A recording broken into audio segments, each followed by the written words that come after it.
"Go ahead," he said, his voice smooth enough to pass for polite, loud enough to own the room. "Kneel, and I might make it worth your time." The words didn't echo, but they didn't need to. They settled into the white tablecloths, into the crystal glasses, into the quiet hum of a Friday night dinner crowd that suddenly wasn't so quiet anymore. Forks paused midair. Conversations thinned, then disappeared. At table 12, a woman lowered her wine glass without taking a sip. Across the room, a man pretended to check his phone, eyes flicking up just enough to watch what would happen next. Ethan Caldwell leaned back in his chair, one arm draped casually over the leather, the other resting near a watch that cost more than most monthly rents in the city. He wore confidence the way others wore suits, tailored, effortless, impossible to ignore. He had built a reputation on control, on reading people in seconds, on turning moments into tests, and watching who passed. And tonight, it seemed, he had chosen his subject. Clara Whitmore stood still beside the table, her tray balanced in one hand, her posture straight but not rigid, like someone who understood pressure but didn't bend to it. She didn't flinch, not at the words, not at the silence that followed. The soft lighting caught the edge of her profile, calm, composed, unreadable. If she heard the quiet shift in the room, she gave no sign. If she felt the weight of every eye, she carried it like it belonged there. Ethan tilted his head slightly, studying her, waiting for the reaction he was used to. Awkward laughter, quick compliance, maybe a polite refusal wrapped in apology. That was how these things usually went. Money spoke. People listened. Simple. Predictable. Boring, if he was honest. "It's just a game," he added, a faint smile pulling at the corner of his mouth, as if that softened anything. "No one's forcing you." A few at his table chuckled under their breath, the kind of laughter that asked permission before fully existing. Others shifted in their seats, unsure whether to join in or look away. The manager stood near the bar, watching but not moving, caught in that familiar space between responsibility and hesitation. Clara's fingers adjusted slightly on the edge of the tray, a small movement, almost invisible, but deliberate. She set it down on the table with quiet precision, aligning it with the edge as if the world hadn't just tilted a few degrees. Then she looked at him. Not up, not down, just at him. Direct, steady. The kind of eye contact that didn't challenge, but didn't yield either. For the first time that night, something in Ethan's expression shifted, just a fraction, just enough to notice if you were paying attention. Because she hadn't reacted the way he expected. She hadn't rushed. She hadn't apologized. She hadn't played along. And somehow, that absence of reaction felt louder than anything she could have said. The room held its breath, suspended in that fragile space between what was said and what would come next. Clara did not look away, and that alone unsettled him more than defiance ever could have, because defiance he understood. It was predictable, measurable, something he could push against, but this calm, this stillness, it gave him nothing to control, nothing to win against. And for a man who had spent his entire life turning every interaction into a transaction, that absence felt like standing on ground that would not respond to his weight. He let out a soft breath, almost a laugh, though it did not reach his eyes, and leaned forward slightly, lowering his voice just enough to make it feel personal while still carrying across the table. "You are thinking too much about it," he said, tapping the edge of the table with one finger, slow, deliberate, as if setting a rhythm she was expected to follow. "It is simple, really, a moment, a gesture, and you walk away with more than most people here make in a week." And there it was again. The quiet shift in the room, the subtle tightening of shoulders, the way people pretended not to listen while hearing every word, because everyone understood what he was offering and what it implied, and more importantly, what it reduced her to. And still, Clara did not move, her hands resting lightly at her sides now, no longer holding the tray, as if she had already set down more than just a piece of polished metal. At the far end of the dining room, an older gentleman paused mid-bite, his gaze steady, observant, not curious but recognizing, like someone who had seen this pattern before and was waiting to see if it would break. Ethan noticed none of that, or perhaps he chose not to, because his attention remained fixed on Clara, on the expectation that sooner or later, she would respond in the way the world had always taught him people did.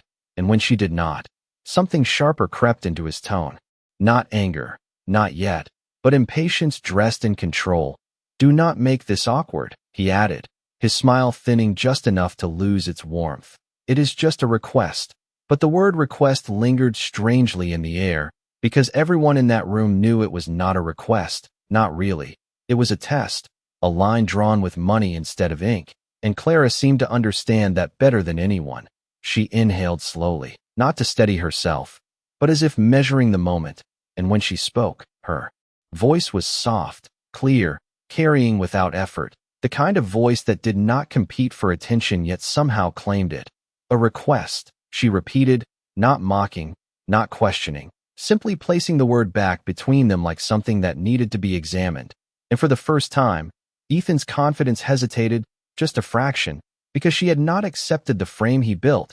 She had not stepped into the role he assigned her. She was standing just outside of it, looking in, and that was not how this was supposed to go. A glass clinked somewhere behind them, too loud in the silence, and no one moved to cover it.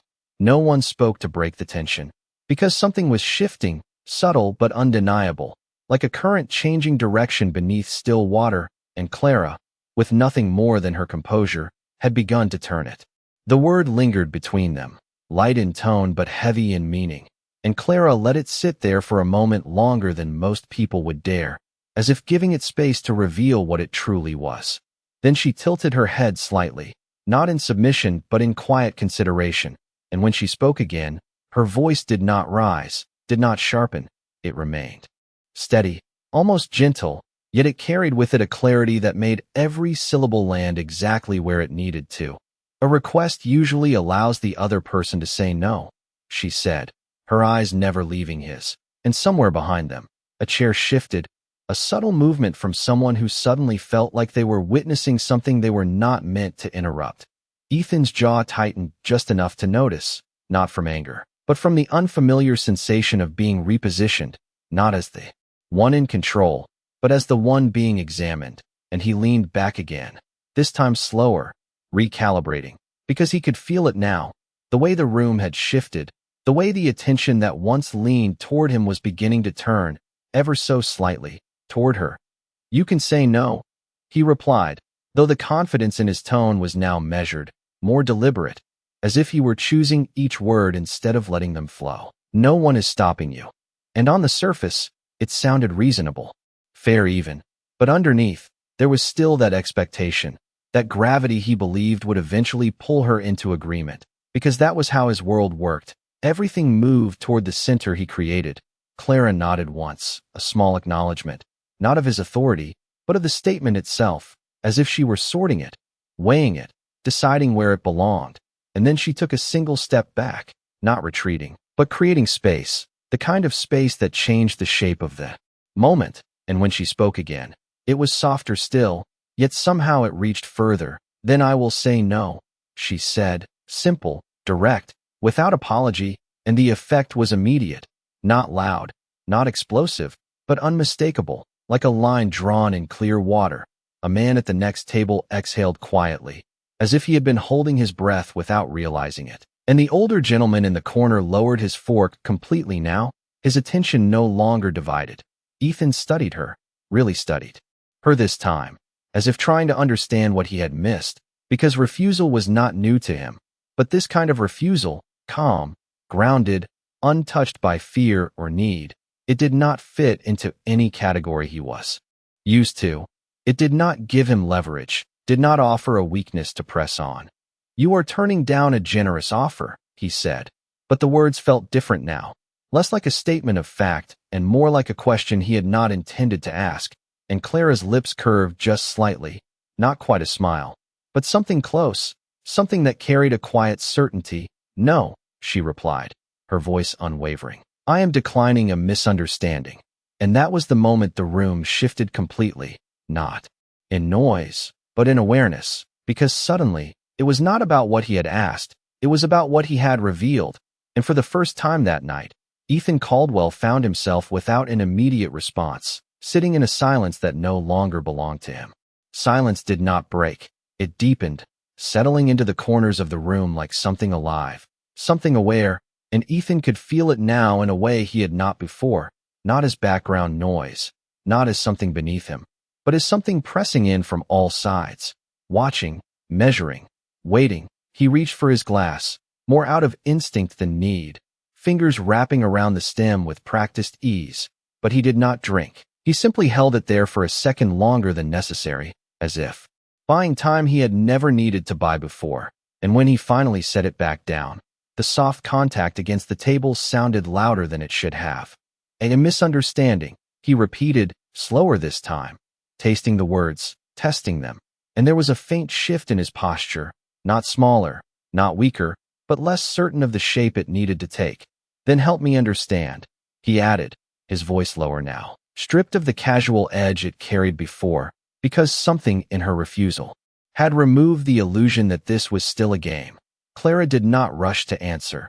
She did not fill the silence the way most people would when invited to explain themselves. Instead, she let the question sit, just as she had done with his words before, and that patience, that control, drew more attention than any immediate reply could have, because it made people lean in, not physically, but mentally, emotionally, pulled by the quiet gravity she seemed to carry.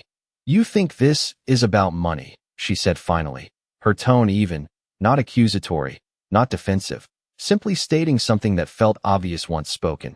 You think everything becomes simpler when you add enough of it. And a faint murmur moved through the room, not voices, but awareness, recognition, because it was a truth that did not belong only to him. It belonged to the way people had been watching, judging, deciding whether to intervene or stay silent. Ethan's expression tightened, not in offense, but in focus, because now the conversation had shifted into territory he understood, analysis, framing, interpretation, and yet he still felt a step behind, as if she had already mapped the ground he was just beginning to see. And you think it does not? He asked, leaning forward slightly, not pressing, but engaging, as if trying to reclaim something that had slipped just out of reach. Clara's gaze softened, just enough to remove any sense of confrontation, but not enough to yield. I think it works, she said, until it does not. And there it was again, that subtle shift, that quiet dismantling of certainty. Because she was not rejecting his world, she was defining its limits, and limits were something he was not used to accepting. Across the room, the older gentleman's eyes narrowed slightly, not in suspicion, but in recognition, as if he had seen this kind of exchange before, moments where control changed hands without anyone raising their voice. Ethan exhaled slowly, a measured breath, and for the first time, he did not immediately respond. He simply looked at her, really looked, past the uniform, past the role he had assigned her the moment she approached the table, and in that brief pause, something unspoken surfaced, not fully formed, not yet understood, but undeniable.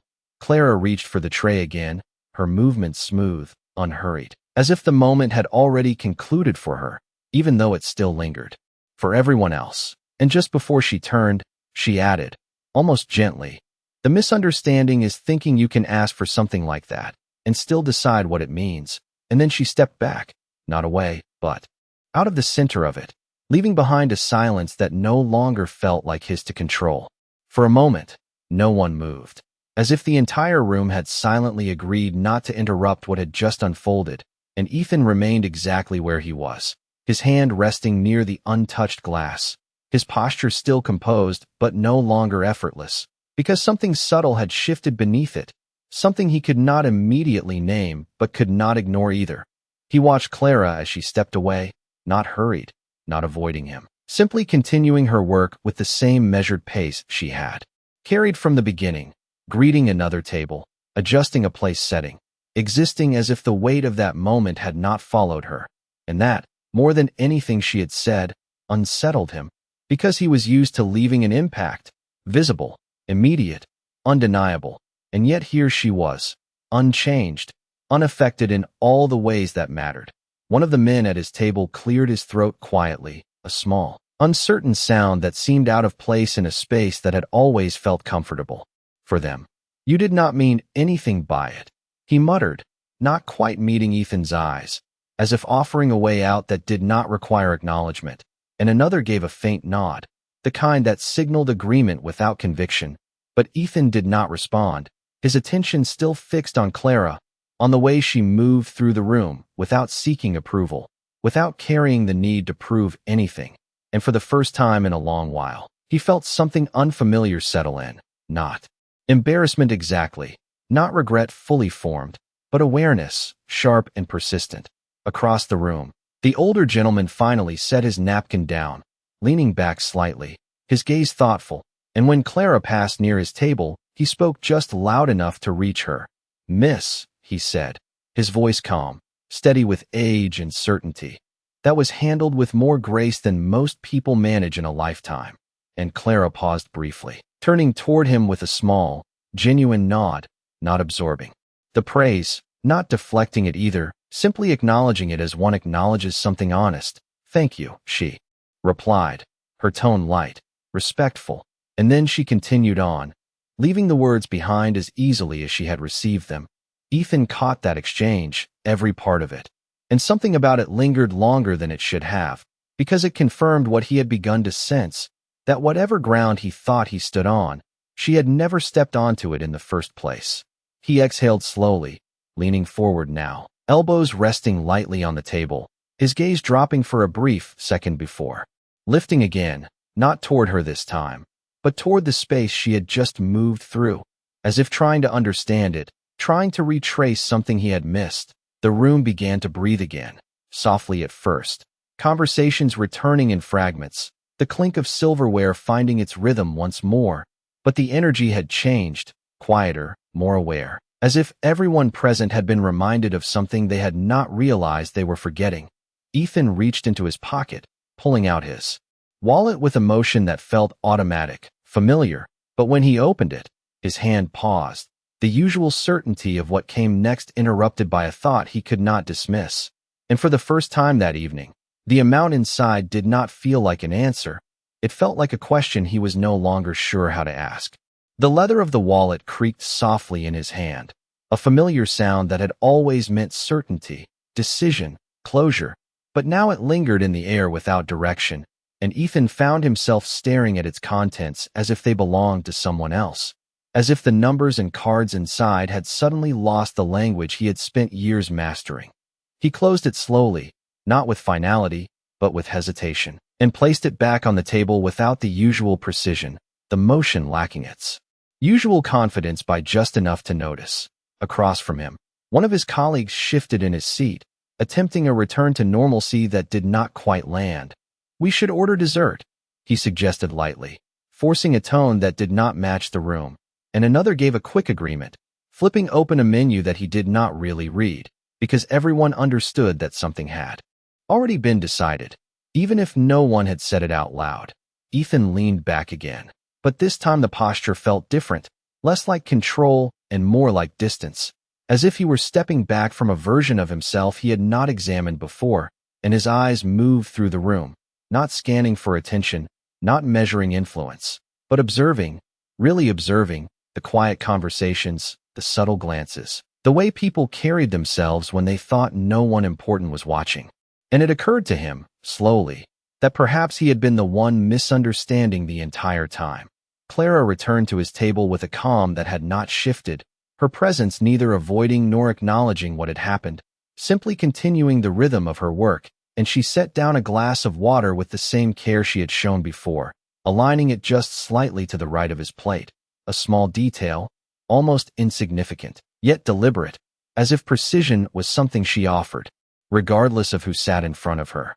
"Can I bring you anything else?" she asked, her tone unchanged, professional, composed, but not distant, and that question, simple as it was, carried a weight he had not expected, because it offered him a choice, a genuine one, without expectation, without pressure, something he had not extended to her just minutes earlier. Ethan looked up at her, meeting her gaze again, and this time there was no test in his eyes, no calculation waiting behind the surface, just a quiet recognition that he was no longer in the position he thought he was. And for a brief moment, he considered speaking, saying something that would restore the balance he was used to, something clever, controlled, but the words did not come, not because he could not find them, but because none of them felt true enough to use. He shook his head slightly instead, a small gesture, but one that carried more honesty than anything he had said that evening. No, he replied, his voice lower. Now, not weakened, but grounded, as if it had settled into a different place. That will be all. And Clara gave a single nod, acknowledging the answer without reading into it, without adding meaning where none was offered. And as she turned to leave, the older gentleman's gaze met Ethan's across the room, not judging, not approving, simply present, as if offering nothing more than the opportunity to understand what had just occurred. Ethan held that look for a second, then let it go, his attention drifting back to the space in front of him, where the glass of water sat untouched, clear, still, and for the first time that night, he did not reach for it. He simply sat with it, allowing the quiet to remain exactly as it was, unaltered, unowned, and entirely unfamiliar. The conversation around him slowly resumed, but it no longer sounded the same. The laughter was quieter, the pauses longer, as if something invisible had settled over the room and gently rearranged the way people spoke and listened. And Ethan could feel it in the way no one quite met his eyes the way they had earlier, not out of fear, not even out of judgment, but out of a subtle shift in perception. Like a lens had been adjusted, and what once seemed impressive now required a second look. He rested his hands lightly on the table, fingers no longer tapping, no longer signaling control, just still, present. And for a man who had built his life on movement, on action, on always being one step ahead, that stillness felt unfamiliar, almost instructional, as if it were asking something of him he had never considered before. Across the room, Clara continued her work with the same quiet precision, moving from table to table, her attention fully on each guest, as if no single moment defined her. And that consistency, that refusal to be shaped by what had just happened, began to settle into him in a way he could not ignore, because it suggested something he had not accounted for, that strength did not always announce itself, that dignity did not require recognition to exist. One of his colleagues leaned in slightly, lowering his voice as if trying to return them to safer ground. "You just caught her on a strong night," he said, offering a small, dismissive smile that did not quite hold. Not everyone responds like that. And Ethan glanced at him briefly, then back toward the room, considering the statement, weighing it, and for the first time, he did not immediately agree, because something about that explanation felt incomplete, too easy, like it reduced what had just happened into something convenient. Or maybe, Ethan said slowly, his voice calm, almost thoughtful, most people just do not get the chance to respond like that. And the words hung there, unexpected, even to him, because they carried a shift not just in observation, but in understanding. And his colleague leaned back slightly, unsure how to answer, choosing silence instead. Ethan's gaze drifted again, landing on the older gentleman who had spoken earlier, and this time, when their eyes met, there was a subtle acknowledgement, not approval, not correction, but recognition, as if a quiet line had been crossed, not outwardly, but internally. And the older man gave the smallest nod, the kind that did not demand attention but offered something steady, something grounded. Clara passed by once more, not stopping this time, simply moving through the space with the same measured rhythm. And as she did, Ethan noticed something he had missed before, not in her expression, not in her words, but in the way she carried herself, the absence of urgency, the lack of need to prove or defend. And it struck him then, clearly, that she had never been part of his test. Not really. She had been operating on something entirely separate, something he had not even recognized as an option. He leaned back again, this time not to assert distance, but to take it in, the room, the moment, the quiet recalibration happening beneath the surface. And for the first time in a long while, he allowed himself to sit without reaching for control, without adjusting the outcome, simply observing what remained when he did not try to shape it. And what remained was not weakness, not loss, but something far less familiar, something that did not respond to pressure or price, something that simply stood. Time moved forward, but not in the way it had before, not with the easy rhythm of conversation and expectation, but with a quieter, more deliberate pace, as if each second carried a little more weight than it used to. And Ethan found himself noticing things he would have ignored just an hour ago. The way a couple at the far table leaned closer when they spoke, the way a server adjusted a chair slightly so it would not scrape against the floor, The way small acts of consideration filled the space without announcement, without transaction. He rested his gaze on the edge of the table, tracing the fine line where polished wood met white linen, and for a moment, he allowed his thoughts to settle without forcing them into conclusions.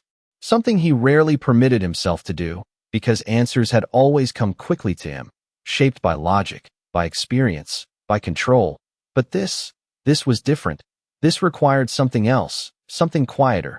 The check arrived without ceremony, placed gently near his right hand, and Clara's presence was there again, steady, neutral, unchanged, as if she were offering the same service she had always offered, no more, no less. And he looked at the small leather folder, then back at her, and for a brief moment, the space between them felt clearer than it had all evening, not defined by what had happened, but by what had not needed to happen after. "Thank you," he said. The words simple, almost ordinary, but they carried a weight that had been absent from his voice before, because they were not part of a pattern, not a habit. They were chosen, and Clara gave a slight nod in return, acknowledging them without surprise, without emphasis, as if gratitude, like everything else, did not need to be amplified to be real. He opened the folder, his eyes moving over the total, the numbers precise, expected, familiar, and yet, as he reached for his card, his hand paused again, not out of uncertainty this time, but out of awareness, because he understood now that what he placed inside that folder would not resolve what had already been revealed. It would not balance anything. It would simply complete the transaction, nothing more. He set the card down anyway, sliding it into place with quiet intention, and when Clara returned a moment later, he did not look away. He did not retreat into the comfort of detachment.